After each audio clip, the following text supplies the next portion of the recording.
Me chant. You know, my singing is a beautiful edge of mine. Ah, how are you all this morning?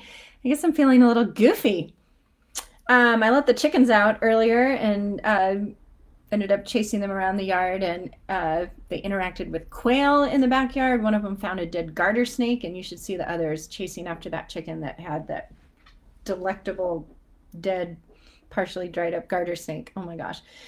Okay, I'm trying to kind of give people a chance to know that I'm live, but one of you on your way into this group asked a really awesome question that I wanted to answer to the best of my ability, share my opinion, because it's super relevant for all of us right now. The question was,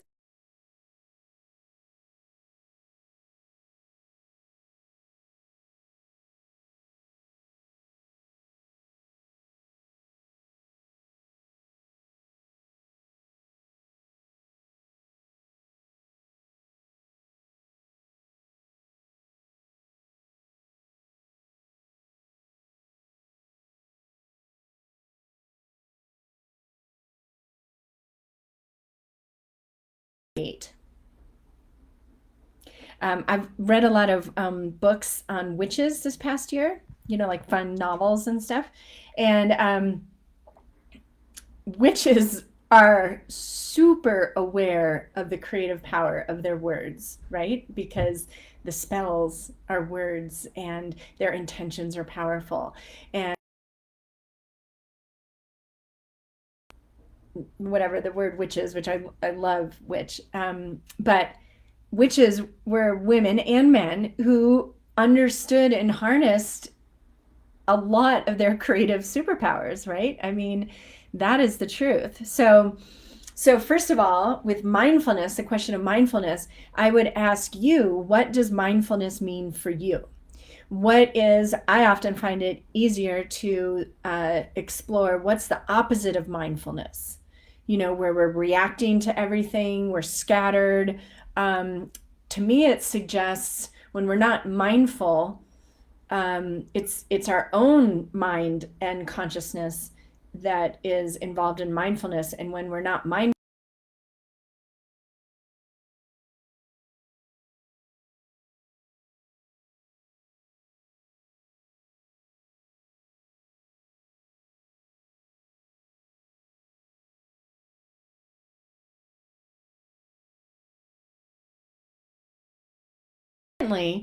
mindfulness and presence feel like close relations or perhaps even the same.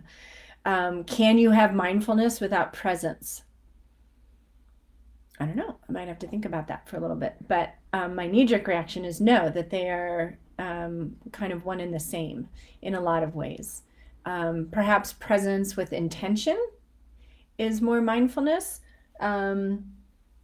Presence with a person who's really nurtured that ability to witness yourself, which in our sacred and personal painting practice, that if you're developing that, right? So presence and mindfulness.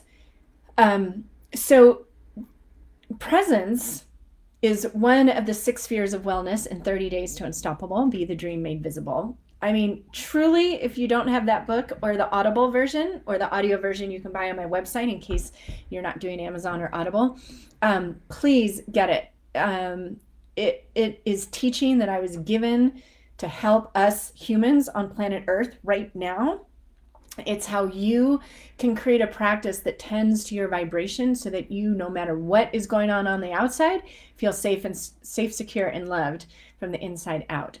And there are 6 spheres of mindfulness, and the last one is presence, because in the present moment, you don't have baggage. You don't have old stories. We need our past, right? Like, we've learned a lot. That's the beauty of getting older and silver, right? Is there's a lot of water under the bridge.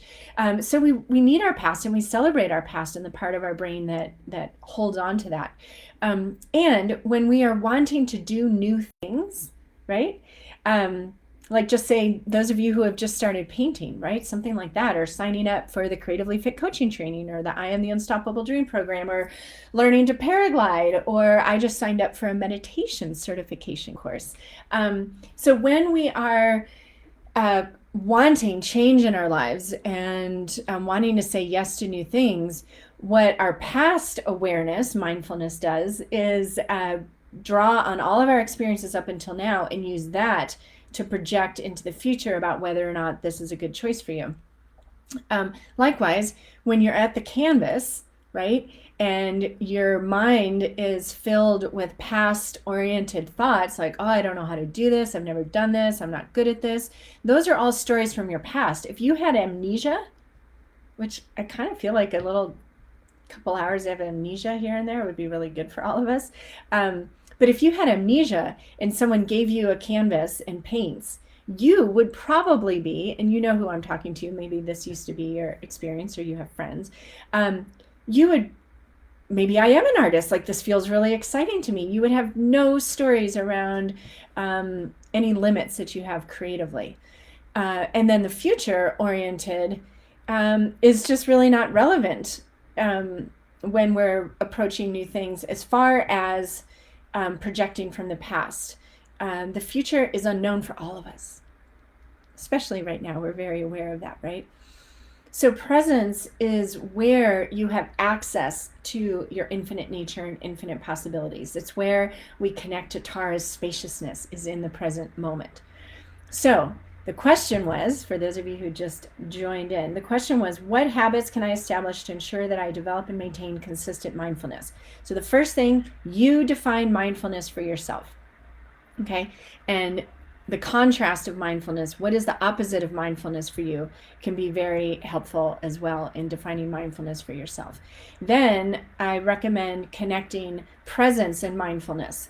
How often do you feel like you are completely present? It's fine if I say that and you're like, oh, dang, like I am never completely present. It's totally fine. You're an infinite being. You've got nothing but time. I guess since you're listening to this, you came here to be reminded of the power of the present moment. But the question is, in establishing consistent mindfulness, do you feel like you are present a lot of the time? And if the answer is no, then I would first focus on becoming present. When do you become present? Again, the painting practice. I've listened to Julia Cameron speak. I'm going to Gathering of the Creatives this coming weekend, Labor Day weekend, and I think I'm going to see a lot of you there. And 2 years ago, I was at the first one. I think that was the first one.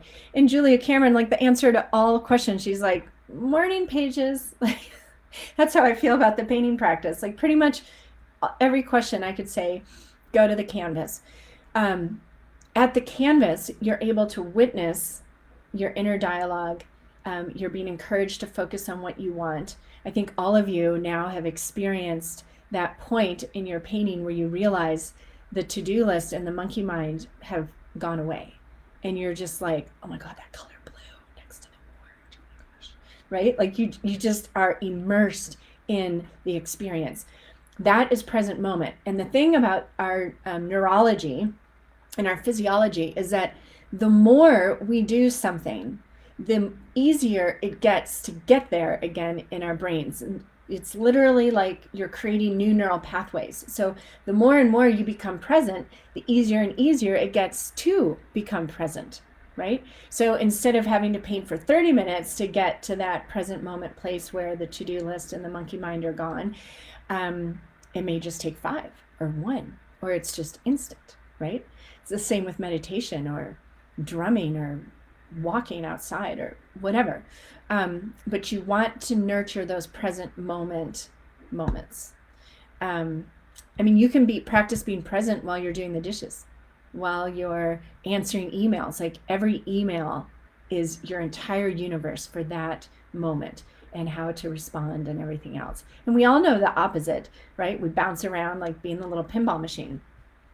When you asked in this question to maintain consistent mindfulness, I want to emphasize consistent over an expectation of being constantly mindful and present, right? Because we're human, there's a lot of stimulus all around us, and we're going to inevitably not be present or mindful here and there. Do not beat yourself up about that. Resist the urge to beat yourself up about that.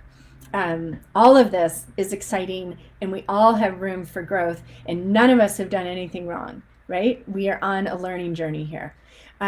So all of that being said, mindfulness and presence, which I'm really connecting the two, how to develop, consistent, and maintain. First thing is, commit afresh to your sacred and personal painting practice. Get to the canvas as much as you can. And again, don't beat yourself up if it takes a week break or whatever else. Just keep coming back to it, right? It cycles. It's all good. But keep coming back. And the longer you do it consistently, which consistently over a year's time might be you paint 8 times a month, maybe 6 of them are in 1 week. It's okay. Over the course of a year, you're being consistent, right? I think we give up on ourselves too quick. We say, oh, I'm going to do this every day. And then we skip a day and then, oh, I suck. I can't do anything. And then you stop. Don't do that. Consistent mindfulness requires consistent present moments. So my first recommendation is the painting practice. The second is getting out in nature as much as possible. Yesterday I was walking through a river. My man and I were looking for his GoPro that he lost during a kayak experience this spring. And I just love being in nature, walking through rivers, and he gets so sparkly eyed out there. It's just total joy. But anyway, God, looking at the huge ponderosa pines, we saw a weasel slithering through the rocks. Like I wasn't thinking about anything else, right? So my favorite 3 present moment exercises: painting, getting out in nature, and meditating. Whether it's silent meditation, playing, I've got my big gong and singing bowls. You can do open eye meditation, but just stopping, just sitting in the chair and resting and not doing anything for 3 minutes, meditation. So to develop that mindfulness, you're creating open spaces within which you give yourself permission to just not think about anything, to not be task oriented. And you observe yourself, you're able to observe your thoughts.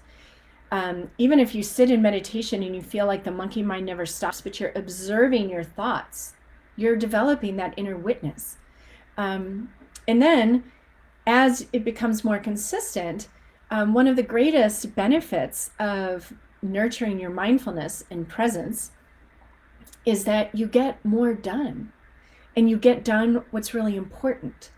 And you don't feel stress, because stress, in my experience, comes when we're projecting into the future, worried something's not going to happen, or regretting something in the past, worrying that something isn't going to pan out or work out in the future the way we expect. That's a lot of wasted energy. Stress is just like punching holes in your container in the present moment and leaking energy. So I'm always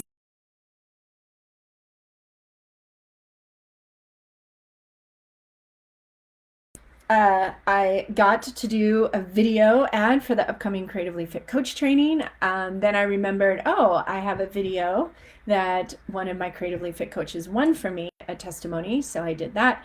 I watered the garden, but it's all just like doing one thing at a time and not getting ahead of ourselves. And in that process, you develop, personally at least, like this trust, like it will all get done when it is needed. So the last thing that I want to leave you with is back to this punching holes in kind of our energy body, right, with worry and stress. It's really, really important right now because everything is concentrated and condensed, and you've probably heard many people talking right now about how time has accelerated, like things are just happening quicker.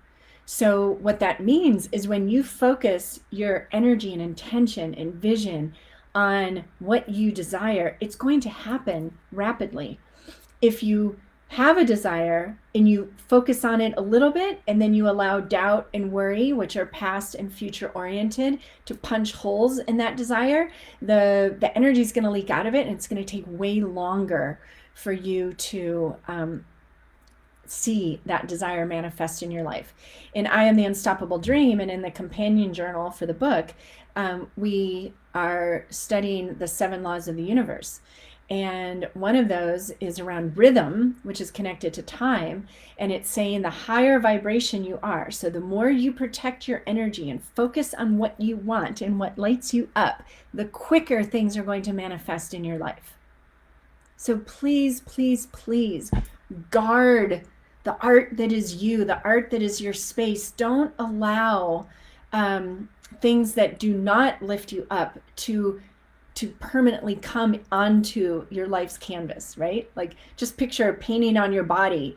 Like, think of all the worry and stress or the news headlines. Would you want to paint those all over your body, or would you want to paint the things that make you happy, right? It's kind of a weird analogy, but feel into it. I've been trying to stay up with the news to a certain extent, but I am very conscious and mindful when I go to do it, that I'm doing it to stay informed. I'm doing it so that I can hold space for greater compassion and unity and understanding and mutual respect and sustainability on our planet. I allow the things that get me upset to help guide a vision of what I desire for that circumstance. And the more of us that do that, the better. So thank you for asking the question about how to nurture and maintain consistent mindfulness. And it is available to you. The quickest way to get there is not in like pursuing mindfulness. It's in doing the things that bring you present. And try and do something every day. Even, like I said, if it's driving and being totally present. If whatever work you do, whatever you spend your time doing during the day, can you be there? Okay, one of my funniest things is brushing my teeth. I can multitask while I'm brushing my teeth, and I have this electronic toothbrush, and I can't just hold it in my mouth and walk around, right? So probably 65% of the time I sit down in the chair and I just brush my teeth. That is a practice in presence in mindfulness. I love this conversation. Thank you for watching. Share your comments below. And I'm putting this on my YouTube channel too, because I feel like this is a good discussion, and I'd love to hear your comments below there too. Okay, happy Freya Friday. Do you guys know that Freya, like Friday, comes from Freya's day, right? I'm not trying to claim Friday, although I love Fridays. But sending you lots of love, and thank you for being here and sharing your paintings. And it's just magical. Bye.